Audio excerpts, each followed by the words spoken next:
Welcome to the Catholic Libertarian Podcast. I'm on today with Gold Guy. He is from Twitter. We're going to talk about talking to family members about the ideas of liberty. How do you do without sounding crazy? How do you push back on state propaganda they've heard their whole lives? And how do you say, you know what, maybe this government shouldn't exist to your grandpa? How do you say these things? And Gold Guy here has had some luck converting some family members. Who was it you got? You got your sister and your mom, it was? Or who was it? Yeah, my sister basically used to be a radical leftist. Ooh. So I gradually brought her more to the center, then in a more generally libertarian direction, all the way to a anarcho-capitalist like me. Based. So how did you go about that exactly? Like, what was the big selling points? What was the grabbing line that really like took her from the hardcore lefty to maybe all these things aren't good and maybe we should be a little bit more freedom? It was a gradual process. Mm-hmm. I started off quite wrong because I'd just gotten into Ayn Rand and objectivism. Ooh. So yeah, I went at it really, really harsh, which did not help things. Yeah, I think we've all been there. Anyone who's read Ayn Rand hears these ideas and it's like, oh, wow, maybe being selfless is a great thing. And then you try to articulate it to people and you can't because you're nowhere near as good as he was. And you just sound like a crazy asshole. Yes.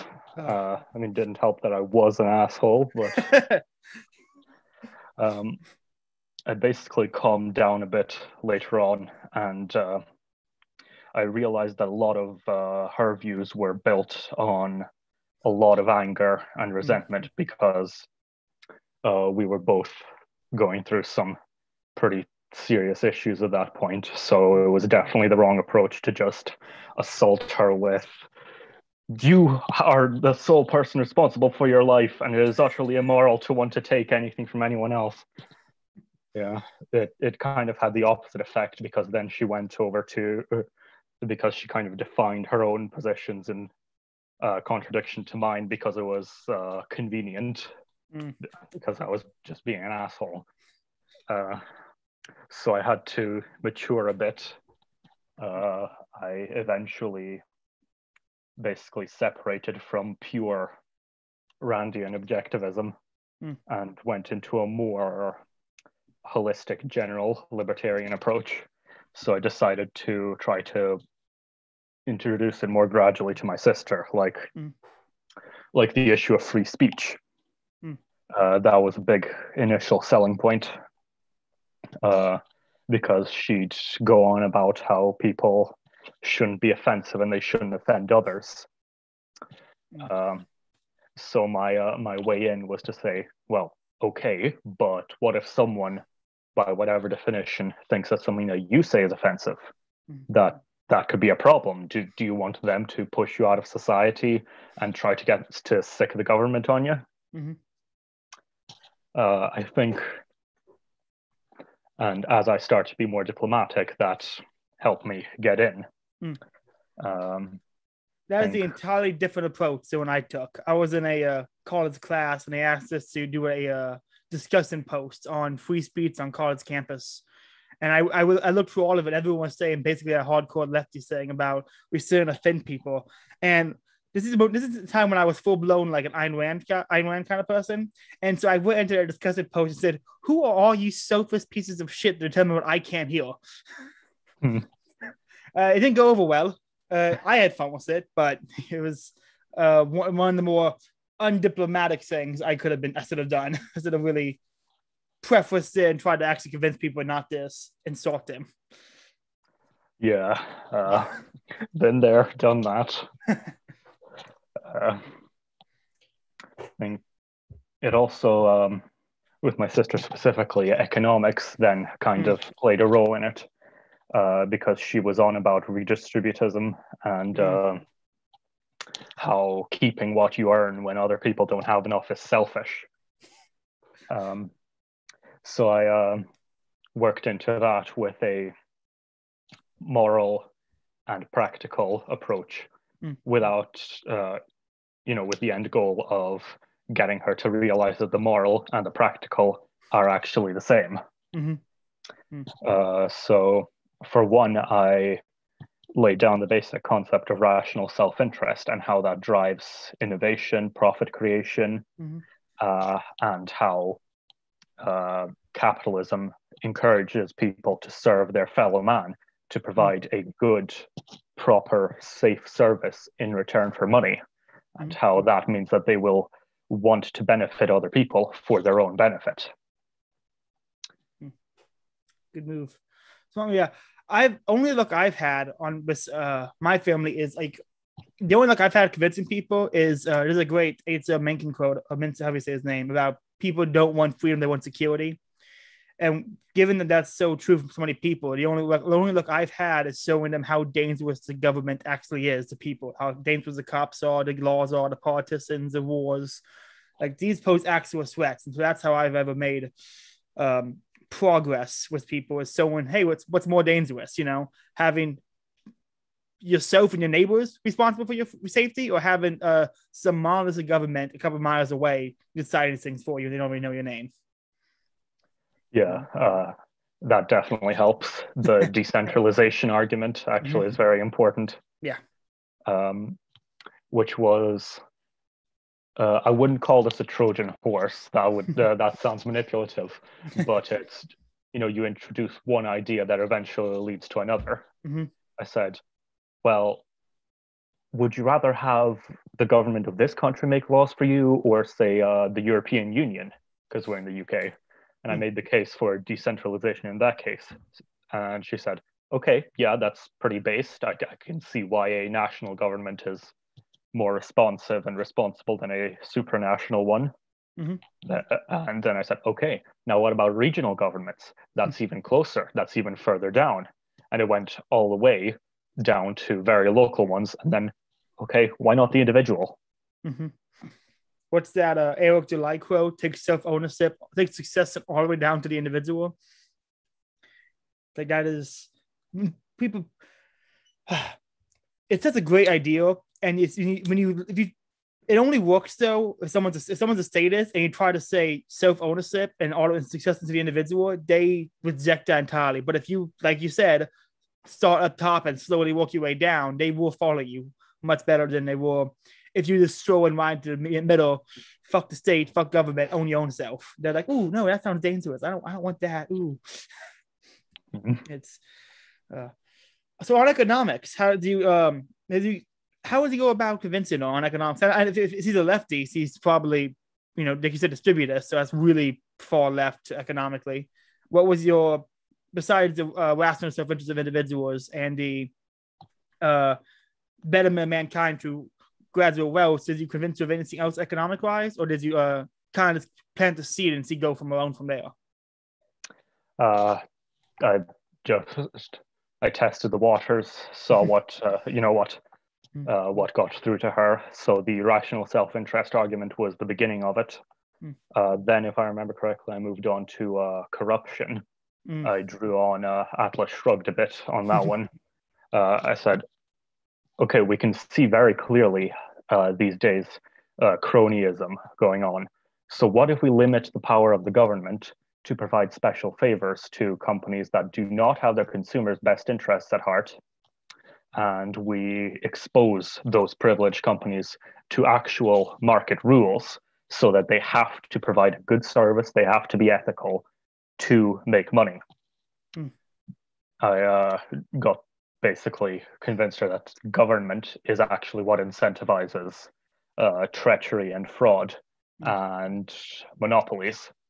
So got her to thinking, okay, yeah, I can see how limiting the power of government and a free market economy can benefit people and keep them free and give them good quality services. The issue here was that she very firmly believed in public healthcare, for one, and public education. Especially that was going to be my next question. About public education. To me, there's nothing more evil the state does besides wars and public education. And so how did he go about like convincing her of that? Was that something that he kind of came to a conclusion on, or was that something that you had to hammer home and like finish to start off for her to explain to her what was wrong with public education? I think both education and healthcare together were pretty much the last stage, because I gradually whittled down her view of the proper functions of government all the way down to minarchy. Well, relative minarchy, police, army, courts, healthcare, and education, because she believed that healthcare and education provided free of direct charge, and I specify direct charge, free at the point of use, were necessary to give people the necessary the start to keep them on even footing, which I can respect. But at this point, my argument was basically I let her keep her assumption and worked off of that. I didn't make the argument that maybe there shouldn't be an even start. I made the argument that the best way to have an even start is completely privatized services. I made the case of state schooling and how it was used to brainwash in particularly authoritarian regimes. I drew upon our own experiences in school, because we used to go to school in Italy. We lived there for a while, and it was a horrific experience. It was authoritarian as hell. It was very unwelcoming of any differing opinion. It didn't help that we were foreigners. I can't imagine that being a pleasant experience, being a foreigner in a public school system. That just sounds like 2 levels of terribleness. Yeah, it was rough. So then I made the example of private schooling being much more catering to the individual. How it wouldn't be a one-size-fits-all, and people could be put in classes that are their speed, that are taught perhaps by people they listen to, with choice in curricula, in methods, left up, of course, to the parents for children. And how capitalism, again, the profit motive, would encourage people to provide the best possible service at the lowest possible price, and how this would then work with completely free businesses who would want to sponsor prospective workers to get a good education to then work for them, and how it would be a whole organic system working together. No, I kind of want to ask you now, because you brought up Ayn Rand. How did you hear about Ayn Rand being in the UK and going to school in Italy? Like, how did you come across the ideas of Ayn Rand?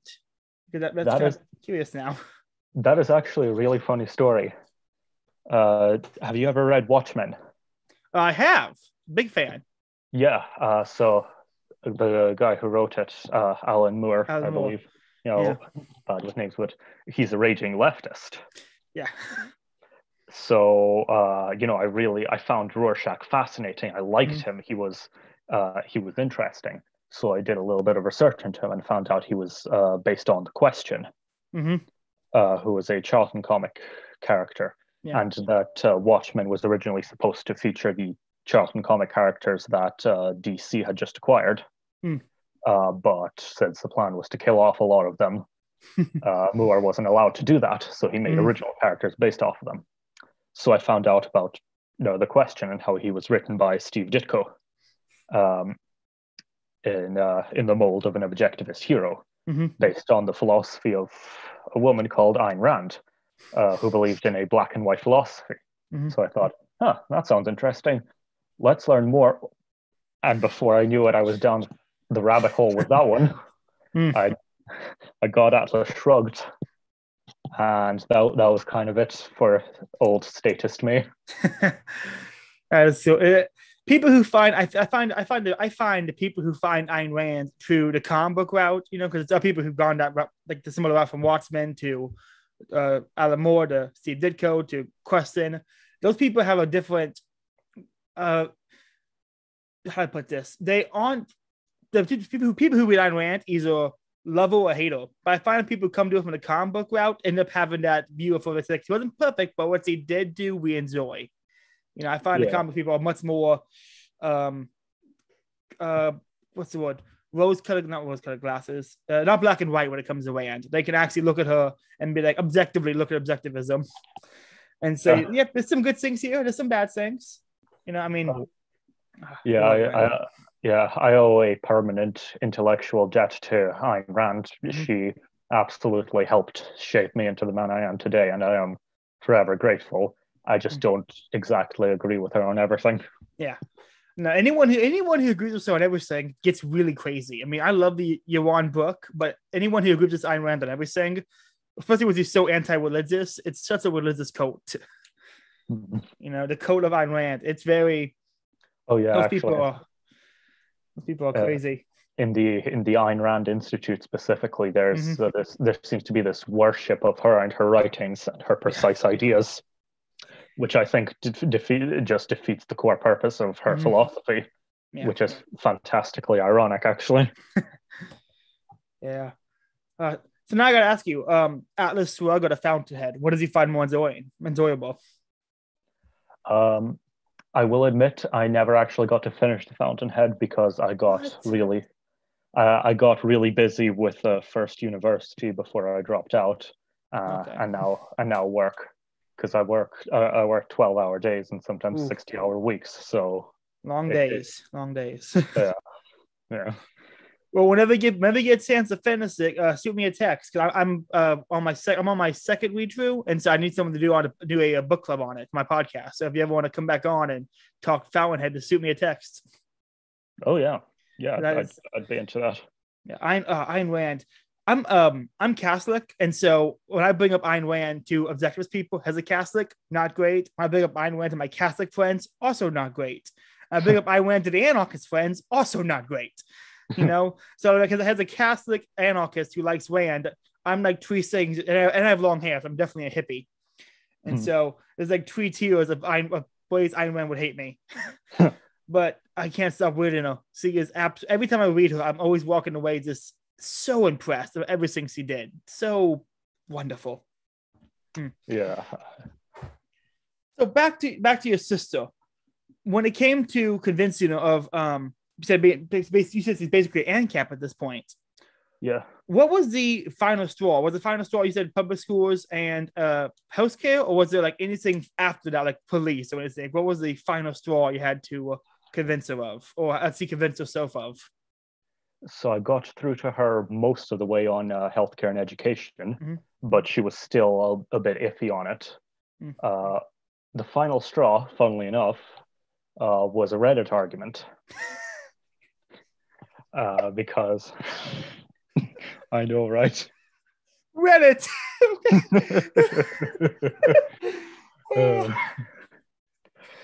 That's funny.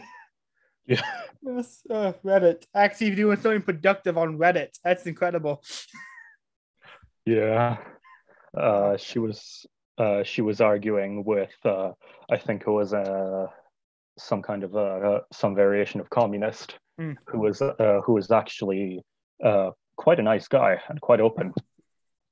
And she was arguing for minarchy, basically minarchist capitalism, and how it would best support everyone's individual rights and needs. And the communist was arguing that capitalism would inevitably corrupt the government to work to its own ends and manipulate the market, manipulate the people, and basically end up in a political corporatocracy. So at the end of that, my sister said, you know what, actually, you're right.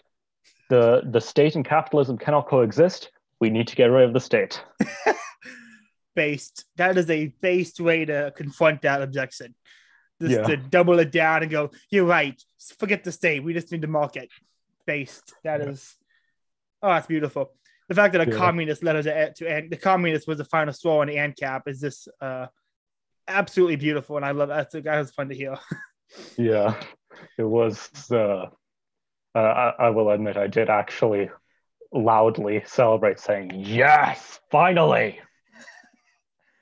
Oh, that is funny. When you were talking to her about it, I know. I don't know how it is with your family or not, but I know family here and my family and family in America.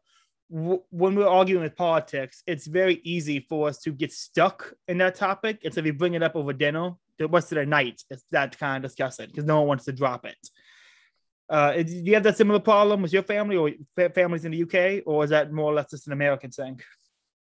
I had a bit of that with my sister because we do, when we disagree, we debate quite vigorously. With the rest of the family, not so much because we usually, my dad is out of the country to work for 2 weeks at a time. So we only really get together for a weekend every other week. So so if we get into something heated, he'd say, let's not argue, let's just enjoy our family time. And usually it would end up, Good man.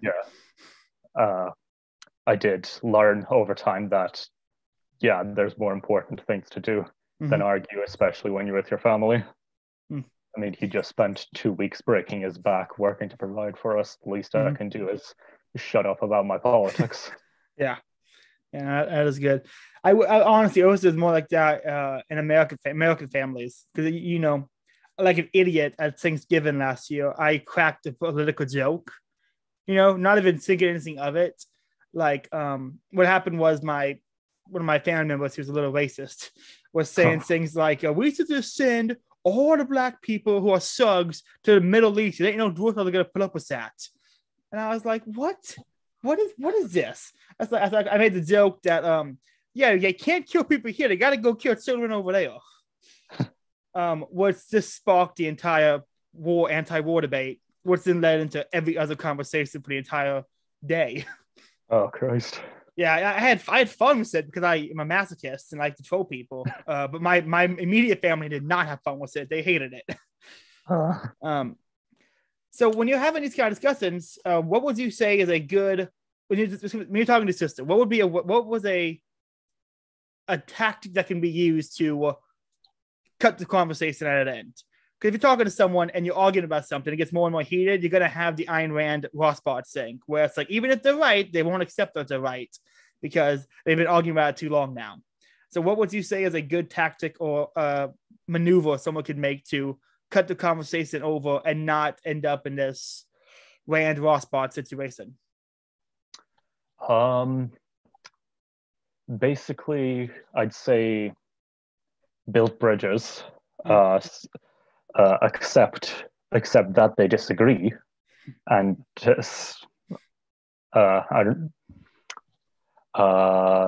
try to kind of like leave a bookmark in that conversation. Say, we could revisit this at a later date because I think I can still bring you over. Smart. Well, we are running out of time. Do you have anything else you want to add or anything else you want to say?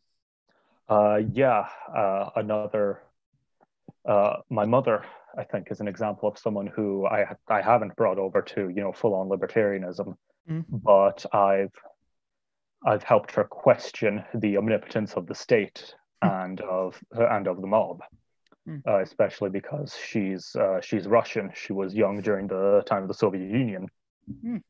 So I drew the, as Leonard Peikoff called it, the ominous parallels, and said, this is starting to look like the Soviet Union. The government is telling you what you can say, when you can say it. Free speech is actually was a very important way in with my mother. The first free speech argument that I brought over to my side on is hate speech. She said, I support hate speech. I support free speech, just not hate speech. And I said, but hate speech is necessarily a part of free speech. If people have the right to speak, they have the right to speak horrible things.